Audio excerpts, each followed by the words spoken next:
Vous allez me dire, OK, qu'est-ce que je dois faire pour malgré tout rester quand même en forme?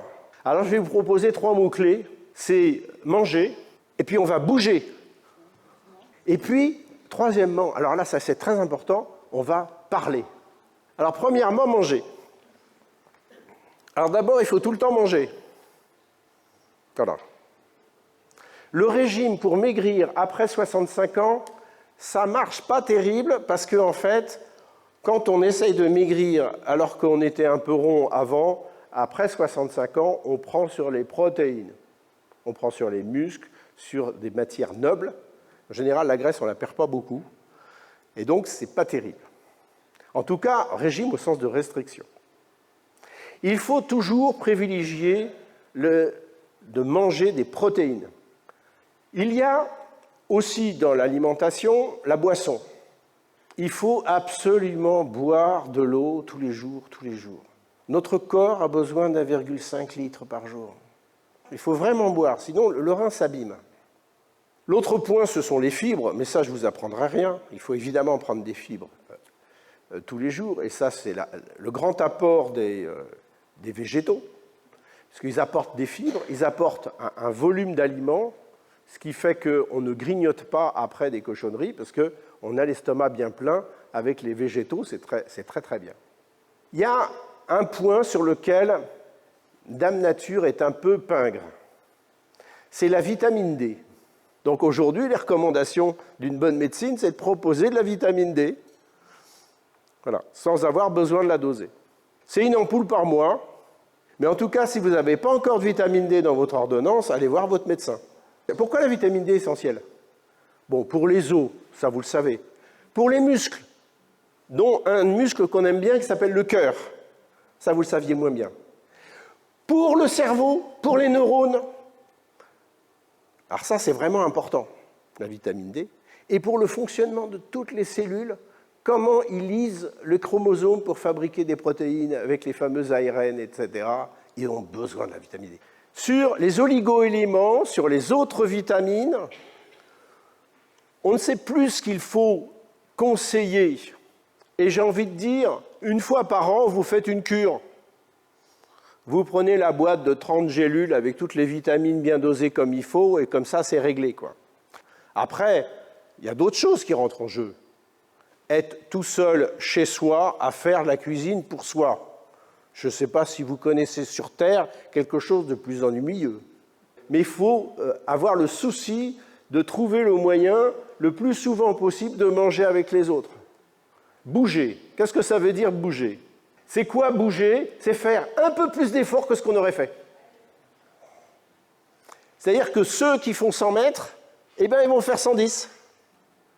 Vous allez en tram quelque part, vous arrêtez à la station d'avant. Vous avez fait tout le trajet en tram, et puis vous marchez à la fin. Vous avez un escalier et un escalator. Vous prenez l'escalier. Avoir le souci de ne pas éviter l'effort, mais de se forcer à dire « Ok, allez, je bouge, je marche ». L'essentiel, c'est de partir de votre activité physique d'aujourd'hui et d'avoir l'envie de faire un peu plus. Et puis, de bouger intelligemment. Ça veut dire quoi, bouger intelligemment? Ça veut dire penser à son corps en train de bouger. Il y a un jeu qui est très rigolo, ça. Je vous engage à le faire. Vous vous mettez pieds nus ou avec des chaussures avec des semelles très très fines. Et puis, vous marchez en vous disant, c'est le sol qui vient à mon pied. J'écrase pas le sol, c'est le sol qui vient sous mon pied, vous voyez? Et vous réfléchissez, ah oui, c'est le sol qui vient sur mon pied. Voilà. Et là, tout d'un coup, vous allez marcher, pas pareil, et vous allez faire travailler le cerveau. Parce que le grand acteur de la marche, c'est le cerveau. Et donc, l'un des plus grands stimulants du cerveau, on pense toujours aux mots croisés, aux mémories, aux machins, trucs. Mais en fait, le meilleur pour réactiver son cerveau, c'est de bouger avec sa tête. Si vous bougez en conscience que vous bougez, alors vous faites vraiment beaucoup de bien au cerveau. Pour la mémoire, l'intelligence, tout. Donc ça, c'est vraiment important. Ce qui m'amène simplement au troisième, après manger, bouger, marcher, parler. Alors parler, Pourquoi ça fait du bien?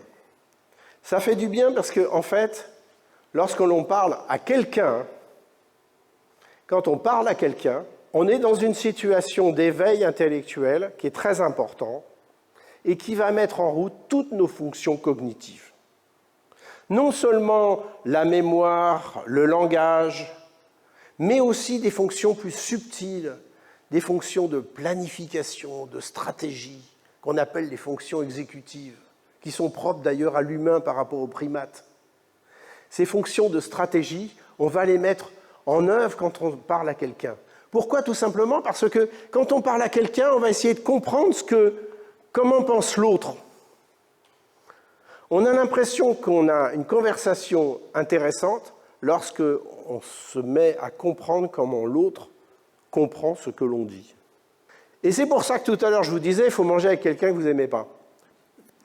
En fait, le meilleur moyen de ne pas vieillir, c'est de se laisser déranger par les autres. Il n'y a pas de meilleure rééducation. Messieurs, vous avez votre épouse qui revient et qui vous parle de choses qui l'ont intéressé, qui ne vous intéressent pas. Ça arrive, ça.